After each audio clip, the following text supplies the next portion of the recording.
Shalom, selamat malam Bapak Ibu yang saya kasih dalam Yesus Kristus Tuhan. Pada malam hari ini kita akan membahas malam ini tentang problem manusia yang ke-28 mengenai pekerjaan Kristiani yang egois. Sebelumnya kita satu dalam doa. Bapa di surga, Bapa di dalam nama Tuhan Yesus Kristus Tuhan, terima kasih Tuhan, Kau terus mengurapi kami, menyertai kami, terus memimpin kami ke jalan-jalan Tuhan, tidak menyimpang kiri kanan. Makasih kuasa dari Yesus terus menyelamatkan kami dari sana roh jahat, roh kematian, roh dunia hormati, roh santet, sihir, tenung, untuk melakukan roh maut dan kacau maut, roh malaikat roh maut, roh segala penyakit apapun termasuk COVID-19 varian apapun dipatahkan kuasa roh baru Tuhan. Omikron varian apapun dipatahkan kuasa roh baru Tuhan. Kami tahu segala jantung kuasa segala pancuk kuasanya. Pimpin kami Tuhan, hamba-Mu ya Tuhan, berapi dalam menyampaikan podcast pada malam hari ini. Dalam nama Tuhan Yesus kami berdoa dan bersyukur. Haleluya, amin. Jadi pekerjaan Kristiani yang egois ini apa sih maksudnya? Apakah ada pekerjaan Kristiani yang egois? Nah, jadi ini ketika pelayanan menggantikan hubungan. Allah tidak pernah bermaksud agar pelayanan mengambil tempat sebagai pengganti hubungan kita dengannya. Jadi gini loh maksudnya. Pelayanan itu tidak bisa mengambil tempat sebagai pengganti hubungan kita dengannya. Jadi hubungan dengan Kristus itu, hubungan kita pribadi itu tetap lebih penting.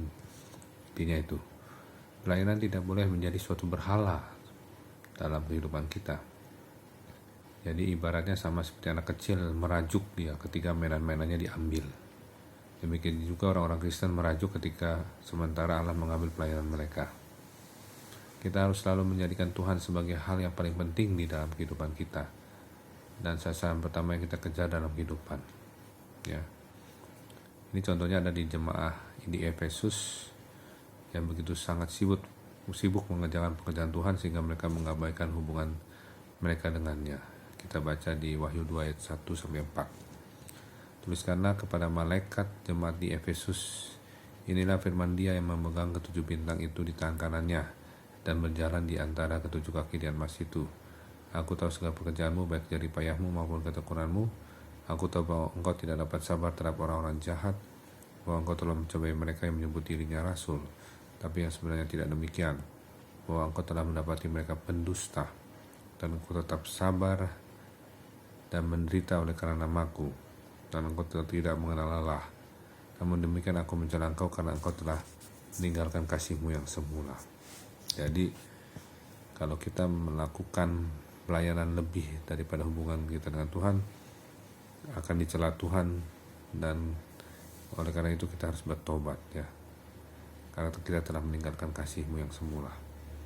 Jadi kasih yang semula itu adalah hubungan kita sama Tuhan benar-benar dari pribadi pas pribadi ya, head to head, maksudnya dari hubungan itu dimulai dari kepala, artinya dari rasa sayang kita, dari keinginan-keinginan kita yang ada di dalam pikiran kita dan turun ke hati kita. Jadi itu menyakup semua aspek dari ujung kepala sampai ujung kaki. Kita harus membina, mengabdikan hidup kita kepada Tuhan. Caranya ya ada mesbah doa pribadi, penyembahan pribadi, baca Alkitab pribadi ya. Dan ini memang menguatkan kita juga ya, atau menegur kita supaya kita bisa melakukan seperti demikian. Kita minta ampun kepada Tuhan kalau kita banyak hal-hal yang memang membuang-buang waktu tidak melakukan hubungan pribadi intim dengan Tuhan Yesus Kristus. Kita minta ampun. Mari kita satu doa. Bapa di surga, terima kasih Tuhan, Engkau sungguh baik bagi kami, menegur kami, supaya kami Tuhan tetap membangun hubungan intim dengan Tuhan pribadi lepas pribadi, baca kitab pribadi, memuji Tuhan pribadi, dan komunikasi denganmu Tuhan pribadi. Ampuni dosa-dosa kami Tuhan, biarlah kami minta dari Yesus Kristus menguruskan kami dari segala dosa-dosa kami, bersihkan kami dengan dari Yesus Kristus, dan kami hidup dalam pertobatan, membangun hubungan kembali intim dengan Tuhan.